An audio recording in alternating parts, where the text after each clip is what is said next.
ಶಾಸಕರಿಗೆ ಸಚಿವರಿಗೆ ಈ ಅಧಿಕಾರ ಮುಖ್ಯ ಆಯ್ತಾ ಅನ್ನೋದು ನೋಡಿ, ಕರ್ನಾಟಕದಲ್ಲಿ ಕಳೆದ 3 ವರ್ಷದಿಂದಲೇ ಈ ಸರ್ಕಾರ ಬಂದ ಮೇಲೆ, ಸಿದ್ದರಾಮಯ್ಯ ಸರ್ಕಾರ ಬಂದ ಮೇಲೆ ಮೊಟ್ಟ ಮೊದಲು ಫೈಟ್ ಸ್ಟಾರ್ಟ್ ಆಗಿದ್ದು CM DCM ನಡುವೆ. ನಮ್ಮದರಲ್ಲಿ ಅಧಿಕಾರ ಹಸ್ತಾಂತರ ಆಗಬೇಕು, 2.5 ವರ್ಷ ಆಗಿದೆ, 2.5 ವರ್ಷ ಆಗಿದೆ ಅಂಥೇಳಿ ಮುಖ್ಯಮಂತ್ರಿಯು ಅದ್ರ ಬಗ್ಗೆ ಏನೂ ಕ್ಲಿಯರಾಗಿ ಹೇಳ್ತಾ ಇಲ್ಲ.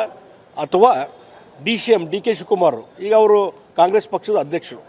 ಹೀಗಾಗಿ ಏನು ಅಗ್ರಿಮೆಂಟ್ ಆಗಿದೆ ಏನಿಲ್ಲ ಅನ್ನುವಂಥದ್ದನ್ನ ಕ್ಲಿಯರ್ ಕಟ್ ಇಬ್ಬರು ಕುಂತ ಹೇಳಿಬಿಡಲಿ. ಅದು ಬಿಟ್ಟು ಈ ರೀತಿ ಇನ್ಫೈಟಿಂಗ್ ಮಾಡೋದ್ರಿಂದ ಜನಸಾಮಾನ್ಯ ದುಃಖ ಕೇಳುವಂಥ ಪರಿಸ್ಥಿತಿ ಯಾರ್ದೂ ಇಲ್ಲ. ಇದರ ಜೊತೆಗೆ ಇವತ್ತು ಯಾರು ಮಂತ್ರಿ ಆಗಿಲ್ಲ, ಆ ಮಂತ್ರಿಗಳೆಲ್ಲ ಸದ್ಯಕ್ಕೆ ಶಾಸಕರು ಅವರೆಲ್ಲರೂ ಸಹಿತ ದಿಲ್ಲಿಗೆ ಪ್ರಯಾಣ ಬೆಳೆಸ್ತಾ ಇದ್ದಾರೆ. ದಿಲ್ಲಿ ಚಲೋ ಅಂತ, ದಿಲ್ಲಿ ಚಲೋ ಯಾವುದಕ್ಕೆ? ಅಧಿಕಾರಕ್ಕೆ ಸಲುವಾಗಿ, ಮಂತ್ರಿ ಆಗೋ ಸಲುವಾಗಿ. ಅದು ಬಿಟ್ಟು ಇಲ್ಲಿ ರೈತರ ತೊಂದರೆ ಏನದಾವು, ರೈತರಿಗೆ ಏನು ಸಮಸ್ಯೆ ಇದಾವೆ, ಇಲ್ಲಿ ಯಾವ್ಯಾವ ಯೋಜನೆಗಳಿಗೆ ಏನು ಅನುಷ್ಠಾನ ಆಗಿದೆಯೋ ಇಲ್ಲೋ, ಅಥವಾ ಜನಸಾಮಾನ್ಯ ಪರಿಸ್ಥಿತಿ ಏನಿದೆ, ಇದನ್ನ ಬಗ್ಗೆ ಅವ್ರು ಹೈಕಮಾಂಡಿಗೆ ಹೋಗಿ ತಿಳಿಸಿ ಇದನ್ನು ಕೇಂದ್ರ ಸರ್ಕಾರಕ್ಕೆ ಪಾರ್ಲಿಮೆಂಟಲ್ಲಿ ಒತ್ತಾಯ ಮಾಡ್ರಿ ಅಂತ ಹೇಳೋದು ಬೇರೆ. ಅದು ಬಿಟ್ಟು ತಮಗೆ ಮಂತ್ರಿ ಸ್ಥಾನ ಸಿಗಬೇಕಂತ ಹೊಂಟಿದ್ದು ನಾಚಿಗೆ ಬರುವಂಥ ಸಂಗತಿ ಅಂತ ಹೇಳಿದ್ದೀನಿ. ಇದರಿಂದ ಕಾಂಗ್ರೆಸ್ ಪಾರ್ಟಿ ಅತ್ಯಂತ ಕೀಳು ಮಟ್ಟಿಗೆ ಹೋಗಿದೆ ಅನ್ನುವಂಥ ಮಾತಾಡ್ತೀನಿ. ಇದರಿಂದ ಇವರ ಬಡದಾಟದಿಂದ, ಇವರ ಅಧಿಕಾರ ಲಾಲಸೆಯಿಂದ ಕರ್ನಾಟಕದ ಜನಸಾಮಾನ್ಯರು ಭಾಳಷ್ಟು ಪರಿತಪಿಸ್ತಾ ಇದ್ದಾರೆ. ರೈತರ ದುಃಖವನ್ನು ಕೇಳುವಂಥವ್ರು ಯಾರೂ ಇಲ್ಲ. ಇವರೆಲ್ಲರೂ ಕೂಡ್ಕೊಂಡು ರಾಜ್ಯ ಸರ್ಕಾರಕ್ಕೆ, ಕಾಂಗ್ರೆಸ್ ಸರ್ಕಾರಕ್ಕೆ ಹಿಡಿ ಶಾಪ ಹಾಕ್ತಾ ಇದ್ದಾರೆ. ಈಗ ಸಿಲಿಂಡರ್ ಸಮಸ್ಯೆ ಹೆಚ್ಚಾಗಿದೆ, CNG ಗ್ಯಾಸ್ ಸಮಸ್ಯೆ ಹೆಚ್ಚಾಗಿದೆ, ಏನು ಯುದ್ಧಂತೂ ವಿರಾಮ ಆಗಿದೆ, ಇನ್ನೇನು ಸಮಸ್ಯೆ ಬಗೆಹರ್ತದ ಏನು?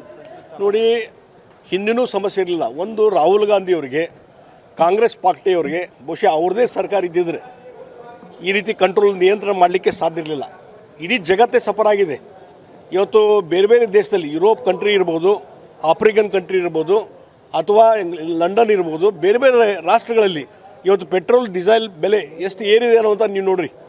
ಪಾಕಿಸ್ತಾನದಲ್ಲಿ ಸುಮಾರು 300-400 ರೂಪಾಯಿ ಪೆಟ್ರೋಲ್ ಡೀಸೆಲ್ ಬೆಲೆ ಇದೆ.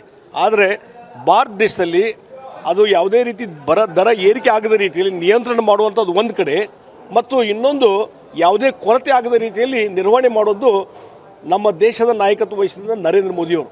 ಅದಕ್ಕಾಗಿ ಇಷ್ಟೆಲ್ಲ ತೊಂದರೆ ಇದ್ದಾಗ, ಇಡೀ ಜಗತ್ತಿನಲ್ಲಿ ತೊಂದರೆ ಇದ್ದಾಗೂ ನಮ್ಮ ದೇಶದ ಜನ ಸುರಕ್ಷಿತವಾಗಿದ್ದಾರೆ, ಯಾವುದೇ ಭಯ ಭೀತಿ ಇಲ್ಲದೇ ಇಲ್ಲಿದ್ದಾರೆ ಅಂತಂದರೆ ಅದಕ್ಕೆ ಮೂಲ ಕಾರಣ ನರೇಂದ್ರ ಮೋದಿಯವರ ಆಡಳಿತ ಅಂತ ನಾನು ಹೇಳ್ತೀನಿ.